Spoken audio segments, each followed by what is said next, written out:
um, cooperative games and games for fitness, always in kids. So we switched to kids already the last time. We continue on this, and actually we will finish the course discussing about kids and about games for kids in different environments.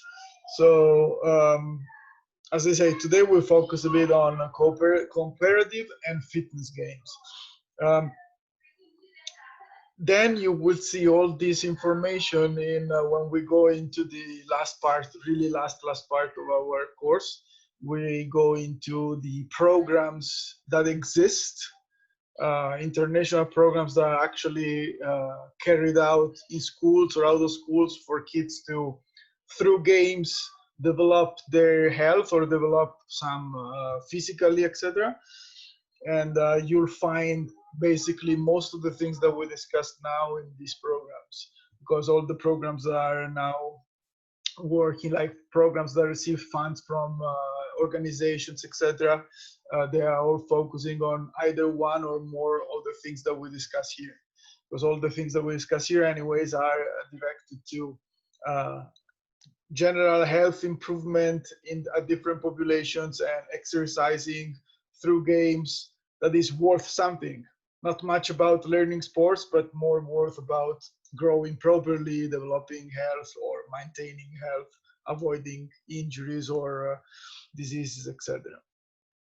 So in this case, cooperative games and fitness game kind of follow the last week discussion on cognitive games. Last week we discussed about those games that the kids can do for improving their reasoning, etc.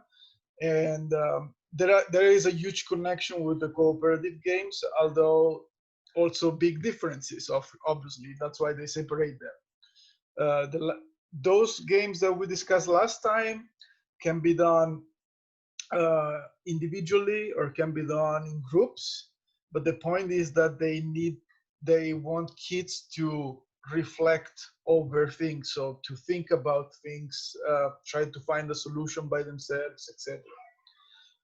In cooperative games, in many cases, they cross over with the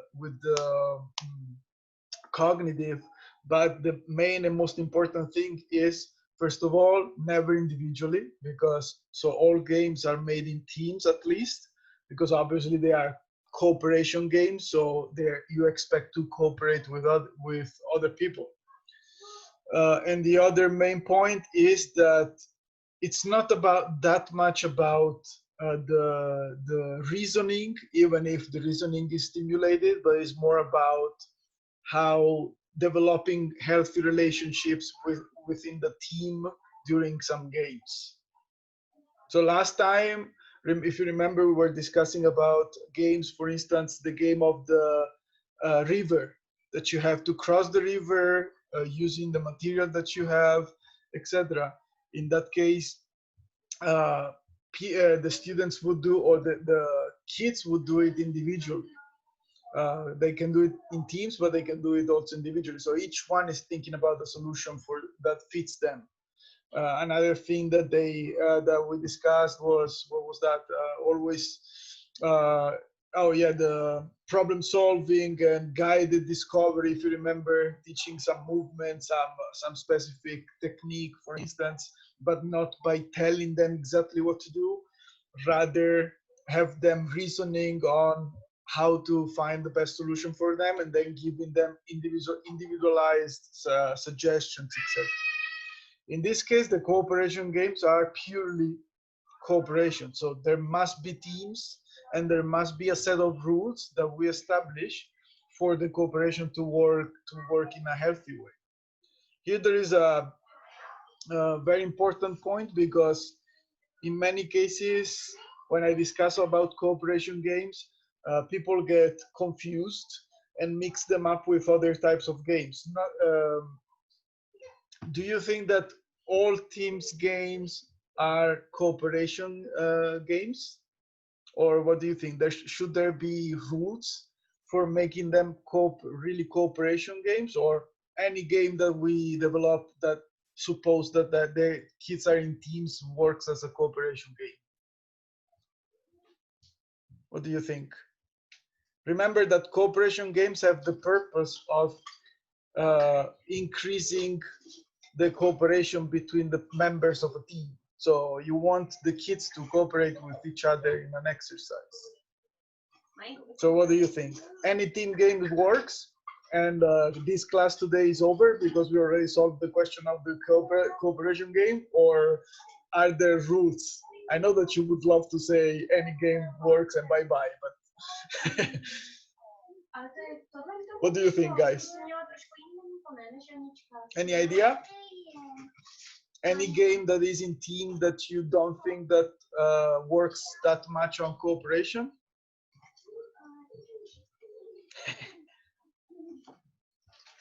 Not sports in general. So there are some teams games that actually don't work as cooperation, or this class would not even exist if any team game was cooperation game. Example. If you Can you hear me? I heard yes, someone. I yeah, heard someone talking. Philip? yeah. Maybe baseball or something like that is not a cooperation game. Which one again? Baseball. Baseball? Depends. Explain. Yeah. For a start, as I always tell my PhD, I had a PhD student in Mexico that was really into baseball. First thing that I tell him is baseball is not a sport. That's just for kidding. It's a nice sport, but just as I am a fan of him because it's not that demanding at certain points. It's very slow rhythm, at least what I saw. Anyways, go ahead. Explain why do you think it's not cooperation game? Yeah. You have to hit the ball. Also, the ball comes and you have to hit the ball, and then you have to run. And it's your thing how you hit the ball and how fast or how far you can run then in the circle. Do you play baseball, Philip? No. Nobody plays baseball. What kind of sport is that? Then if you want to play baseball, play tennis is better. At least there is a purpose. So no, anyways, jokes out. Like partially probably I agree with Philip, but there is a part of cooperation and also in that. Like for instance, yeah, you hit the ball, you are at least if you are the attacking team or when you are the attacking team, right? If you are more or less familiar, I am more or less familiar, not fully familiar. But I lived in the United States and they were all crazy for this. So you hit the ball and then you have to run, correct? So whatever the others do, but it's not completely true because you have also people around in the other bases and you have to establish also what you do. Wait a second. I cannot find where are minions. They want minions and Grinch and I don't know where This is a cooperation game between me and my wife. My wife asks and I execute. That's the cooperation game. Give me a second. I have to do something for the kids. I'm sorry. But there is a part of baseball that is cooperation and a part that is not. What Philip said is probably the non-cooperation part. What's the cooperation? You'll tell me in 2 minutes when I come back. Think about it. Because Bobanko, you are the best. Yes, sure. Yeah, I hope that they heard it.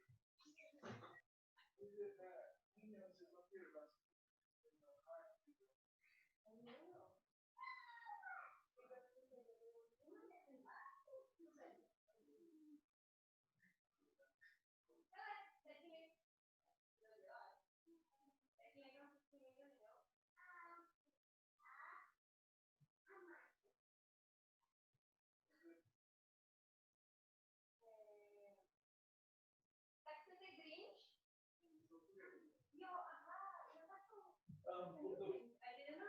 Yeah, nor I. Assume.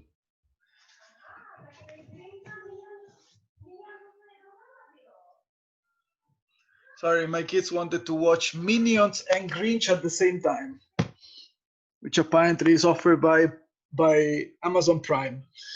So, and obviously my wife has no idea because the electronics. At least she leaves it to me. At least that. So,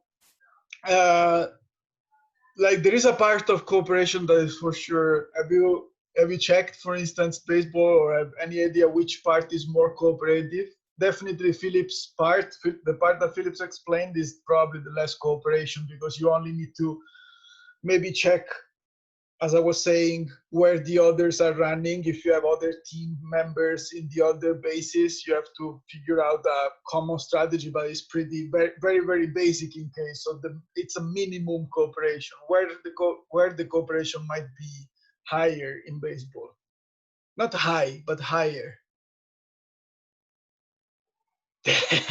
Yeah, in the tactic. So maybe there is a tactic. I don't know. Don't make me wrong. I don't know about baseball, but there is a part when you are a defending team in which the guy is hitting the ball, the attacker. The ball goes somewhere, so you have to move as a team in a way that you try to reach the ball as soon as possible and pass it back to the pitcher, or passing back to the other player that has to stop the runner. In this sense, there is a bit more cooperation, because you have to move all together to find a way to pass the ball to each other fast and stop the runner. But that's the maximum cooperation that I can think about in terms of baseball. But back to what Philip was saying, yes, where do you see the cooperation? In the way in which the team members interact. If I have to just hit the ball and run, my maximum interaction with the other team members is just to check where they are, if there is any on the other bases. That's it. So you don't do really that much. And other games that people think that are not that are cooperation, but they are not. A typical example in kids, a typical example in physical education, for instance, is those games that they call them relay games. Relay, you familiar with the term?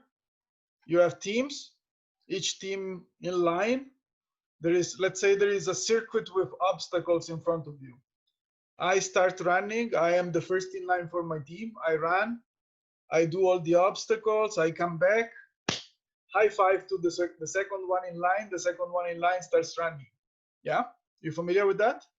And then obviously a team that takes the lowest time in finishing in all their member finishing the circuit is the winner. That's pretty common and traditional game of physical education. It's made in team. What's the cooperation here in this kind of game? Is there any cooperation? Pauli, I cannot hear you. High five. Exactly. The I5 is the highest moment of cooperation between members, so 0. So you don't have to find a common strategy for solving a problem or doing something, but the strategy is pretty straightforward. You run, you come back as soon as possible, you I5 the following, and then the following will do whatever they want. A point of disadvantage of these games, a part of the 0 cooperation, because I run for myself as fast as I can, I come back, and then I'm done. Another thing is that it's very easy in this type of games to, especially in kids, to let's say point out who the worst in the team was. Like, we lost because Philip was so slow. Philip is so slow, and we were all running very fast, but Philip screwed it up, and the others won. That's pretty easy to do, because you can see it. Each one is doing something separate individually. So if Philip, for instance, is not very skilled at running, that game will actually make it more evident, which is something that is not really about cooperation games. In cooperation game, you want to increase the social relations between members of the team, not make them worse. And so, for instance, in these cases in which is purely performance based and there is no interaction, these are not cooperation games. A cooperation game that we discussed last week and was actually a bit controversial because of a question was I'll tell you now, the ship, the boat. Remember that we have a boat and we have to remove the thing. So the kids in the teams have to interact with each other to find a way to stay on the boat all together without falling. Remember the question of Adrian? Adrian asked, what happens if, since you have a time and then the objective of the game is to have the highest number of players on the boat at the end of the game. So if you see that you cannot find a solution, Adrian said, sometimes it happens that the kids eliminate voluntarily the member of the team that is, let's say, that is obese or overweight or occupies more space, just to be saying it in a nice way. You remember? Remember the game and remember the comment from Adrian? That game is cooperative, cooperation game. Obviously, a lot of the cooperation depends on what kind of set of rules you establish for the game. The set of rules that I established last week are working for a cognitive game because you have to think about it. I'm not really working for a cooperation game because the teams are allowed, in a certain way, are allowed to eliminate a member to make it easy, to make the task easier later. Like, I don't need to have all the members of the team on the boat. The important is that I have more than the others. So at the end of the game, I can sacrifice someone for the good of the others, which is not good for cooperation, again, because in cooperation, the objective is increased socialization. Therefore, what kind of rules should we put to this game to make it purely cooperation, like really cooperation, 100%? What do you think would be the one rule compared to the game that I proposed last week that would make the game fully cooperation? It's pretty easy.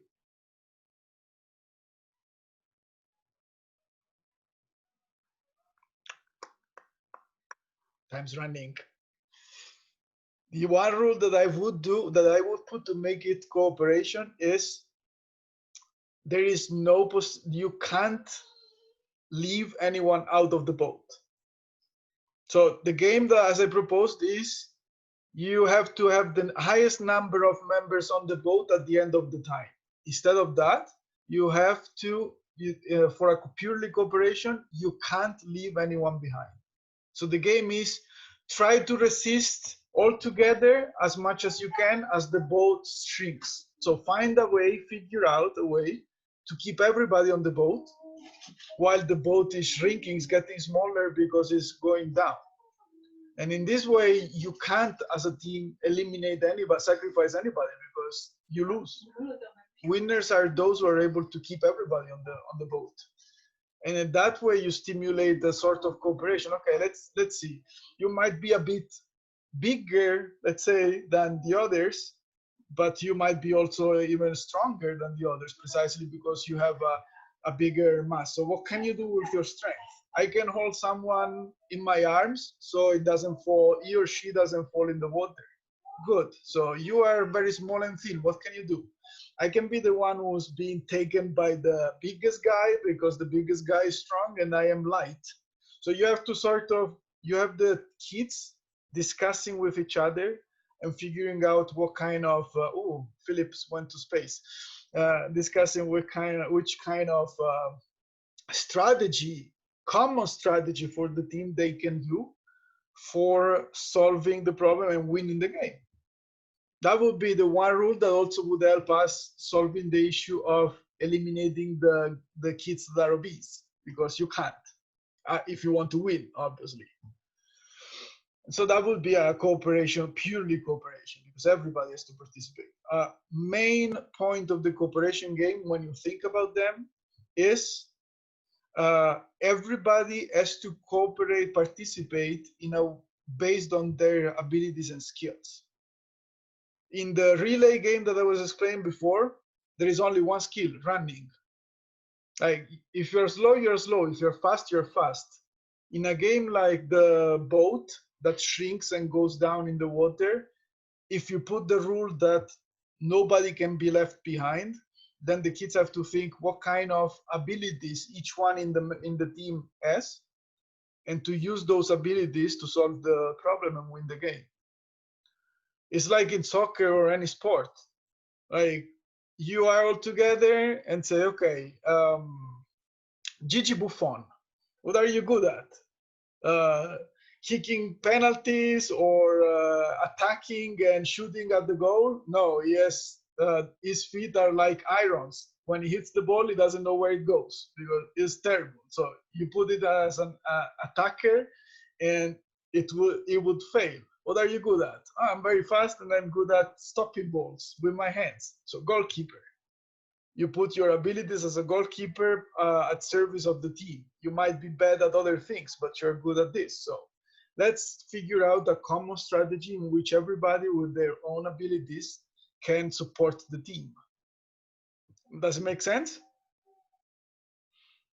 You don't want, I don't know, you don't want uh, Kobe Bryant to be poor Kobe Bryant to be defending all the time because it would destroy his energy, and he was not that good at defending. But you want Kobe Bryant to be fully energetic for shooting because he's great at shooting. So you have other in the teams that are worse at shooting that can be the defenders, that they can put more energy in defending for the team, and then on the other side Kobe would solve the match. So it's the basic rule of all sports.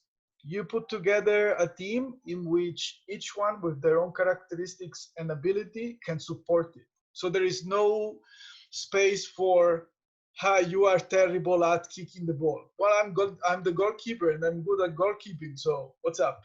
I'm still saving your butts because there are no goals. So if there are no goals, my team is in better position for winning.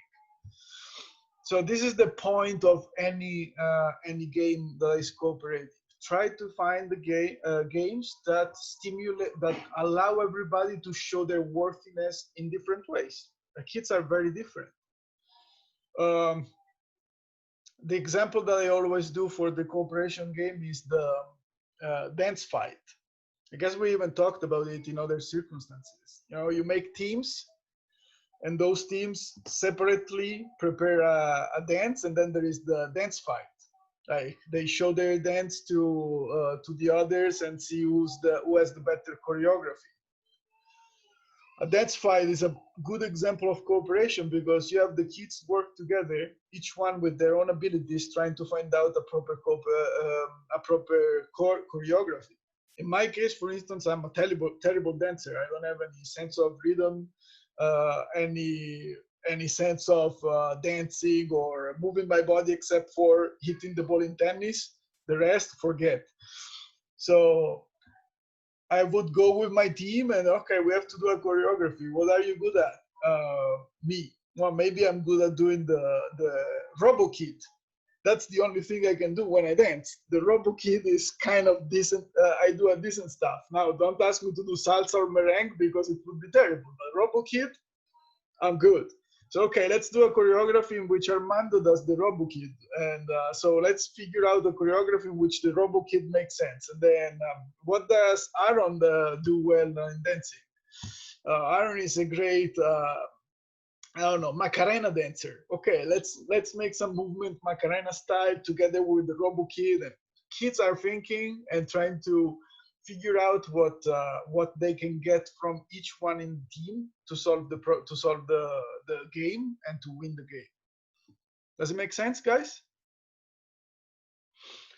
So remember, when you are thinking about the cooperation game, the most important thing is that do not do anything that is just in team.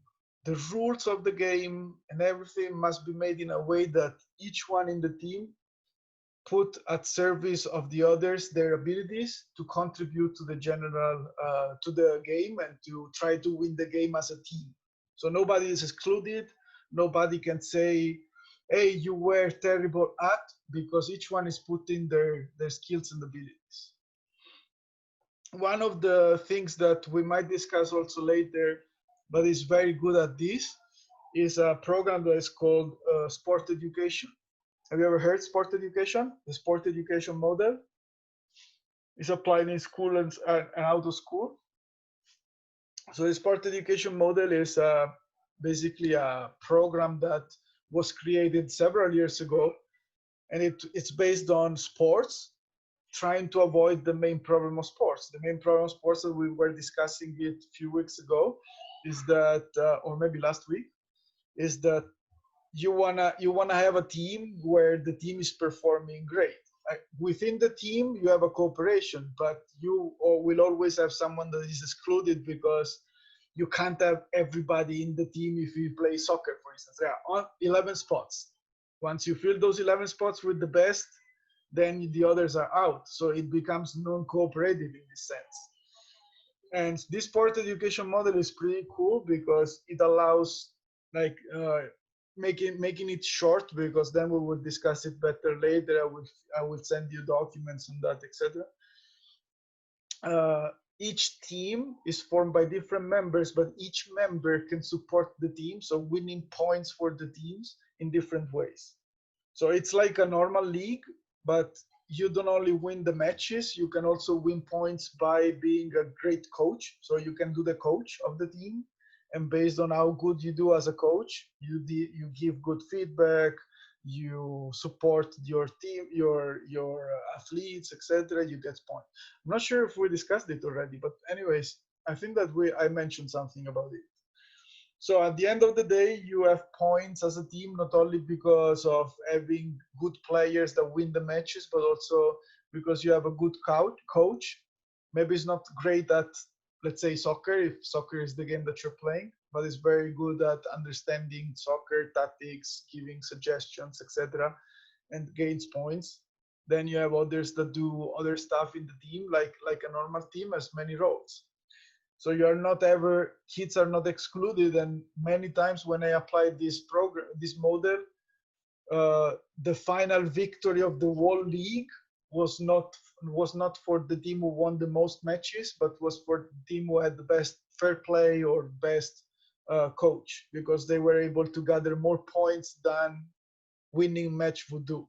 And that stimulates everybody. Like, I'm bad at soccer, but I'm very good at being a coach.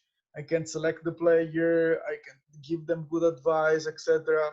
That's basically the point also of many coaches out there in different sports. You see them and they are like, okay, they never played this sport. How is it possible? Never played decently this sport. How is it possible that they are good coaches? Because there are different qualities that make different roles.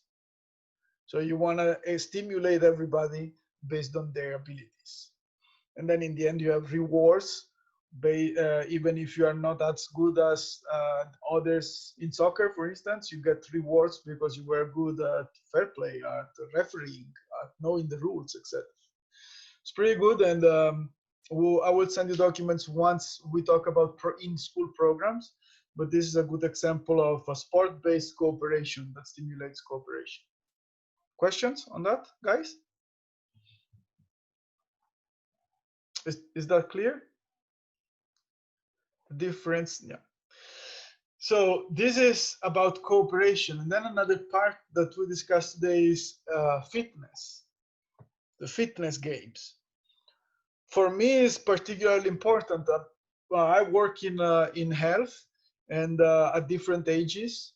And I think that fitness games are really essential, especially for those who never did anything before in their life, and they are not really into going to the gym to raise weights, to lift weights. And so many instructors or physical fitness trainers, etc., they think that fitness is only a question of repetitions of exercises like squat and this stuff. But actually the most effective way to work on fitness, especially in kids and also those who are just beginners in the world of exercising, so maybe sedentary before, is developing fitness through games. There's a lot of developing fitness through games. Just that people tend to think that the way to develop fitness must be like army style, running and jumping and doing 2,000 repetition on the chest press or whatever. But fitness in general can be developed very easily through games and motivates much more than doing. Most people are more motivated, especially kids, than doing exercises that are more traditional. Not all of them, depends on people. Like I see people at the gym that are very happy to go to the gym and they really love lifting weights. I never understood that because I hate that, but if the person likes it, good. But for kids in general, which is our area of interest, obviously lifting weights is not really a good idea in general. But the traditional exercises, repetition and jumps, and this is not that catching as games. First off, when we talk about fitness, we talk about different things. What do you understand when I say physical fitness?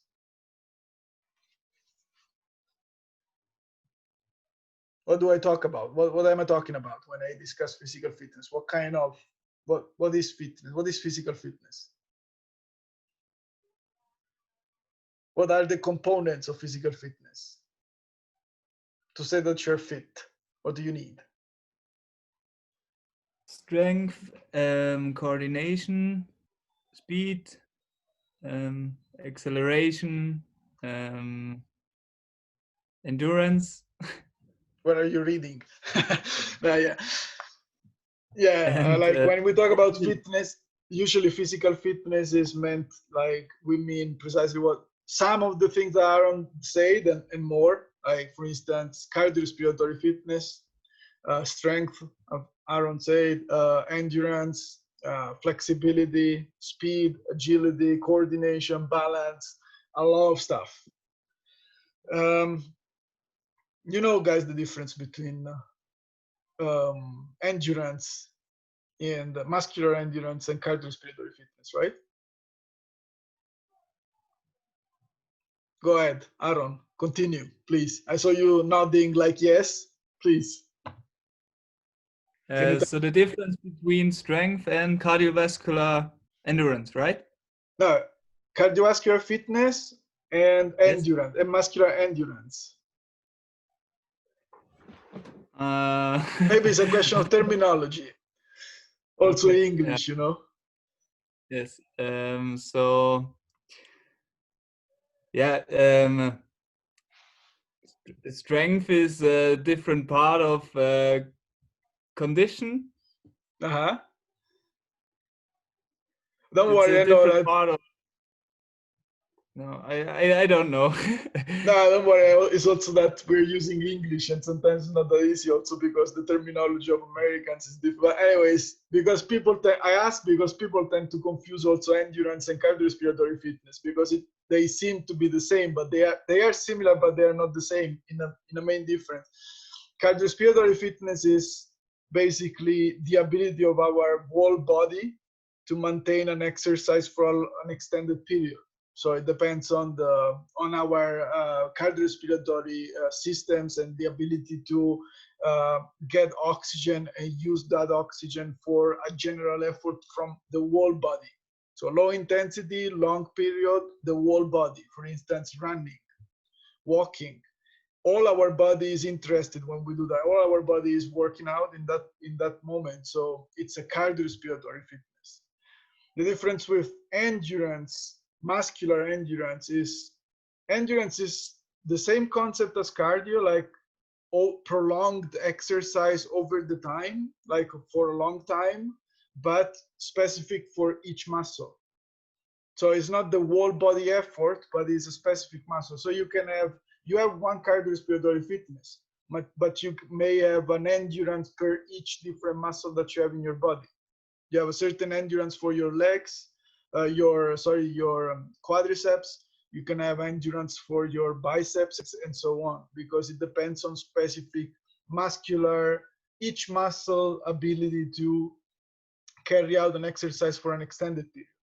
For instance, if you are running, you're using your whole body, but if you are doing some dumbbells with low weight for like a minute, like this, I don't know if you see that. Wait, let me, because this background doesn't show very well. I will put the normal background. Here I am. Unfortunately, it's not San Francisco. It's just a room. So when you're doing this exercise with a dumbbell for a long time, this is not that much cardiorespiratory fitness, but it's actually focused on your bicep and it works on your endurance of the bicep. So the muscular fitness includes several things, but the two most important are strength, which is the maximum expression. So how much weight can I lift for a second in a moment? And then the other is the endurance, which is a lower weight. For how long can I keep doing this exercise in a prolonged way with a lower weight? Can you follow me, guys? This is the main difference. Like cardio, remember, the whole body is working out. So it's a general effort of the body. The muscular endurance is same, but specific for each muscle. And so when we talk about fitness, we talk mainly of these 5 components, which are health-related physical fitness. But then in kids, which I tell you now, but in kids there are also more components, as Aaron said, that we need to develop a part of the health-related. The health-related are called this way because they are the highest related with health benefits, which are cardiorespiratory fitness, which is muscular strength, muscular endurance, flexibility, and body composition. By body composition, you work it out in different ways through different exercises of fitness. And then there are all the other components that Aaron mentioned that are not health related. They have a lower connection with health benefits, but obviously need to be developed too. Especially important in kids, coordination, balance, and speed. Because speed, specifically, a sensible period for the development of speed is in childhood. After that, it's more difficult to work on speed. And so when we discuss about fitness, it's all this stuff all together. But when you go out there, the most time you'll see that the games for fitness are more related to the cardio or muscular endurance rather than other exercises. This is because of the nature of the other exercises. It's very complicated to figure out games that include flexibility in a really strong way. You can have some games with flexibility, but they are not as training as the traditional ones. At least that's what research says. So in general, when we discuss about games for fitness, most of the games will be cardio games or would be muscular endurance games. But if you figure out any other game that work out any other component of fitness, you're still good to go. Recently, we had a research on a game-based physical education program. So we compared 2 programs. One, the traditional one that they did typically in school, which was in that specific context not game-based. So they were doing exercises over and over again, speed exercises, flexibility exercise. And another was a game-based. We drew a sort of program with all games. Those games were supposed to develop kids' fitness. We did it for 6 months. At the end of the 6 months, the only thing that improved in the kids that were doing the games was cardiorespiratory fitness compared to the others. While the other kids, those that were doing the traditional, had improved much more flexibility, speed, and muscular strength and endurance. So far, research has demonstrated that games are very good for the fitness in cardio and in case muscular endurance, less on flexibility. That said, proposing games is always good and always very worth in kids, especially when you want to develop this fitness in particular, like cardio and this stuff. And there are a lot of them. Just import I can tell you some, and I will tell you some, but keep in mind that basically these games, what you need to do is what do you need for cardio? We say that you need to have a prolonged exercise that is not that high in intensity, but has the kids working out for a long time consecutively. Try to figure out a game that does it. It's pretty simple. The only thing that you need to know is what do you need for developing the cardio. So how can you put it in a game style? So let's make a first rule for the cardiorespiratory game, like the most important. If you want to do a cardio game, so a game in which kids work out constantly at a lower intensity than the maximum. What's the first rule of the game that you should do? The game should be not a short game, right? If you want to develop cardio and you do it for a very short time, that doesn't really work out. Obviously, short and long make it's different, the concept of short and long in kids than in adults. So don't think about half an hour games because kids won't do it. But a long game for kids, right? 5 minutes consecutively, 6 minutes consecutively, 10 minutes consecutively is a long game already. What you don't want to do is a game that is short in time. Second rule. What would you like to avoid if you have a game like this? For the kids to be constantly active for 10 minutes. Yeah, they should use their whole body, like not specific one muscle. Wonderful. What else? There can't be eliminations. There can't be kids that are completely stopped for a prolonged time, because that wouldn't make any sense with the cardio game.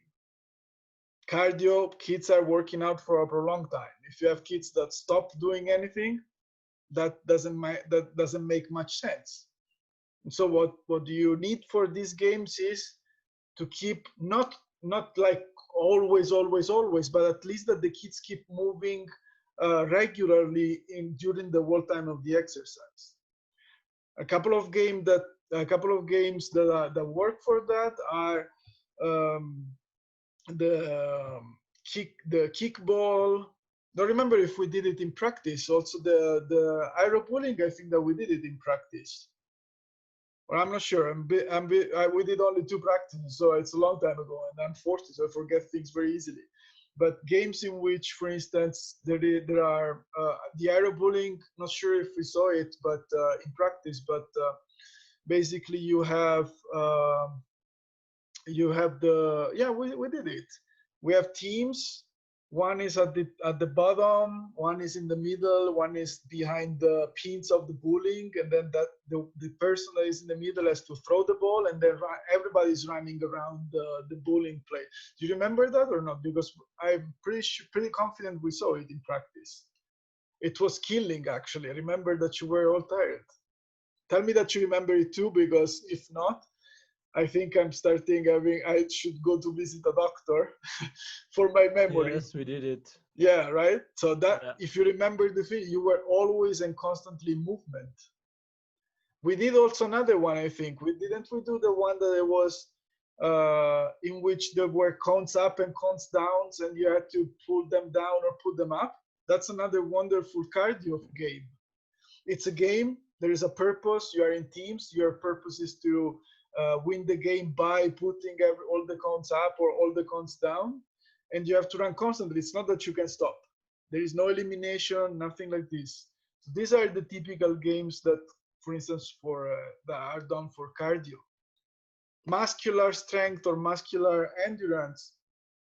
The typical games that I've seen are in circuit, in which like there is a part of training but is embedded into a game. For instance, the relay games that we were saying that they are terrible for cooperation, they are good for other things. For instance, you can have a relay game in which the tasks of the students or the task of the kids along the circuit are running, doing stuff, jumping, squat jumps or whatever, and then they have to try to do it as fast as they can, come back and continue with another member of the team starts over. These are good games for muscular endurance. Why? Muscular endurance is different than cardio, right? What's the main point in endurance, for instance? You have to do the exercise for a prolonged time, but you need also recovery time, like more than cardio, or more often than cardio. Cardio is more general, so you can have 10 minutes of cardio consecutively and then have a break. In muscular endurance, since you are working on a muscle specific, you need more times, more breaks. Even if it's a prolonged time, it's a prolonged time for that muscle specifically to work out. So it's not as long as a cardio exercise. Think about it. If you go to the gym and you want to do muscular endurance, like when I used to go to the gym, I would do always muscular endurance. What I do, take a dumbbell at a good weight, not the maximum that I can, and I do maybe 15, 20 repetition. Then I stop, I pause, and then I do 15 again, and then stop, and then 15 again. This is like, I don't know, maybe a minute workout plus 30-second rest. Minute workout, 30-second rest. If I do cardio, I do 30 minutes in a row. So remember that when you figure out fitness gain, you always have to figure out what is needed for developing that fitness component. In the case of the two most common components, cardio and endurance, in cardio, you want the kids to run all the time, as much as they can. Another typical game that makes you run all the time, the tag games. You have a person or more person that need to tag the others, and the others have to escape. Right? Like, you have to, obviously depends on the rules again. What rule could be detrimental for cardio in this case? Like, you are in a tag games. Let's say that Daniel is the tagger and has to pick the others, and the others have to run away. What rule could really not work well for cardio development?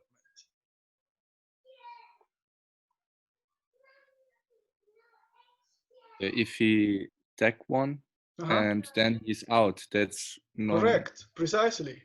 The rule that wouldn't work as a cardio game is I tag someone, Daniel tags me, I'm out. What happens if I'm out? I'm not exercising. If I'm not exercising, I'm not developing the cardio. So I do different rules. What could be a rule that would avoid this? If I tag someone, what's happening? Huh? Do jumping jacks in that.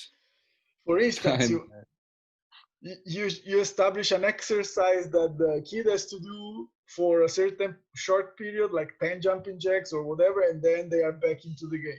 Or another, it's probably better than this. Or that they are like stupefied and you have to touch them or go under the legs or something like that.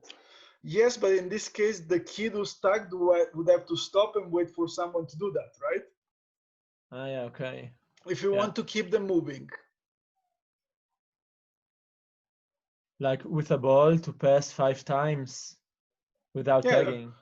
One so if you establish exercises for those who are tagged and they keep moving, like in general their body is good. Another thing is that if you are a Philip, the tagger change. So if somebody got tagged, then he's the tagger. Yeah. Yeah, that's one very simple rule that would work. So Daniel tags me, I become the one who needs to tag people, and Daniel escapes. Or also, Daniel tags me and Daniel become the taggers, both. And so the number of people who tag the others increases, but still everybody's moving. Actually, the increased number of taggers may save you from a typical problem that happens in tagging games with kids, which is the famous, I'm using too much space. So I have kids hiding behind the column, or I have kids that are stopped on one side, completely still on one side of the space because there is so much space that the tagger never reaches them. So they are just having a coffee there, relaxing because the tagger is on completely opposite side. So you want to avoid this risk that the kids are not moving because there is enough space or too much space and nobody will really reach them. What you do is that either you start with a lot of taggers, so they occupy the space and everybody has to run away because there might be a tagger for each zone, or you increase the number of taggers over the time. Or another thing that would help, what could be? If you have a large space, right? You have the risk that kids, and I've seen it a lot, they hide somewhere because that's the way they never reach them because there is too much space. So you increase taggers, you make the taggers, when they touch others, become taggers. Or what other things could help having everybody moving? What other change could you do to the rules? A space change, maybe? Too much space so kids can hide? Reduce the space. Still, they have to move. Obviously, you don't want a too small space, but maybe you made a mistake in deciding that the space is just too much. You just reduce it. Remember this when you have an issue with an exercise with people, regardless of where you are in physical education or in any other context. There are three main things that you can do. One is change the equipment. For instance, the equipment is too difficult to use or too dangerous to use. Change it. Change the space. Larger space, smaller space, depending on that, or change a basic rule, a set of rules, or the number of rules, etc. So to make the game smoother or more the way you want it. These are the three main changes, variation that you can make to be sure that your games work. Equipment, space, and rules, basic rules. So in this case, a tag game would work, but remember that you have to use the rules that apply for having a cardio game. If you want a resistance game, you can do similar games, or let's say that we want to do a resistance game that implies the tag, like a tag game, but not cardio, just resistance. What could we do? You follow me? Instead of cardio game, that is, instead of the tag game being for cardio, we want the tag game being for endurance of legs, so lower limbs endurance. So working on the muscles of the lower limbs. What can we do for changing it, for making it this way?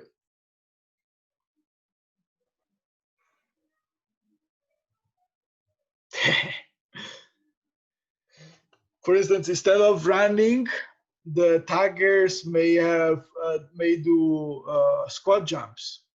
Obviously, they cannot do squat jumps all the time, or they'll die. It's very tough. But maybe you can put like they have to move. They have to do 10 squat jumps and try to reach the others. If they don't, they have to stop and walk for I don't know, 10 seconds or 20 seconds, or just make, since they cannot maybe count very easily the seconds, made 30 steps and then again squat jumps. But the only way to tag people is by by catching them when you are squatting. So you cannot catch them when you're walking, but only when you are doing the 10 squat jumps. For the others around, they have to do squat jumps when they move, but they don't need to move all the time because they just need to escape from the tagger. If you want them to, if you make them do squat jump all the time, they would die again because it's too tough. Like, what you want is endurance. So you have them doing squat jumps, but only to escape. And then when they are far, they can stop or they can do whatever. That's maybe sometimes we have too long breaks, but it doesn't matter. They are still working on their endurance of the legs, because every time they want to move, they need to do squat jumps, as many as they can to escape. So the game changed completely, or changed partly, but now it works more for endurance of the legs than for cardiorespiratory fitness. So the main rule for games of this type is think what you need for that specific fitness, and then you can create any game over that. For speed, I guess that it would come pretty easily too. For flexibility and for other particular fitness components, is a bit more complicated. What kind of game would you do with flexibility? I honestly like a lot of games, but I don't figure out any game really that would work flexibility, because working flexibility doesn't mean just doing the flexibility during the warm-up, meaning means really working it. So fitness games involve many components, not all of them efficiently. So you can figure out games for some components, but efficiently they work a lot for some of them, not all of them. Other games that can be working that are out of the health-related physical fitness are for balance and for coordination, definitely. Any sport would help with the coordination. So coordination is worked with any sports-like activity or game. Some of them are more difficult to be worked on, especially the flexibility or muscular strength specific. Questions on that, guys? Actually, this was the last thing that I would say about for today. So any question that you have about what we discussed? Is it clear? Fitness games, especially, I guess that cooperation is easier to assimilate. Fitness games is also easier, but you always have to keep an eye on the methodology of training, which is how much time you want the kids to work out, how much time you want to have break, what's the intensity. Once you know that, use your creativity to figure out anything that can be fun, as long as you remember that to put the rules in a way that they really are effective for that fitness part. If you do a tag game forgetting those rules, you are not doing anything. You're just having fun, but you're not really developing cardio. So the particular and most complex thing for games for fitness is to be sure that during the game, the times that are supposed to be done for developing a certain fitness are respected. Other than that, you're good to go with anything you can figure out.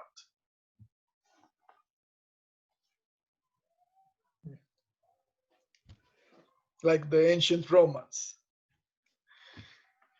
All right. So as always, I'll record this meeting.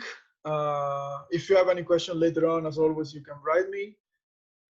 This is guys super boring, not for you, but also for me, because if we were in the hall and we were running, it would have been much easier, much better. I'm sorry. I hope that I have you next time.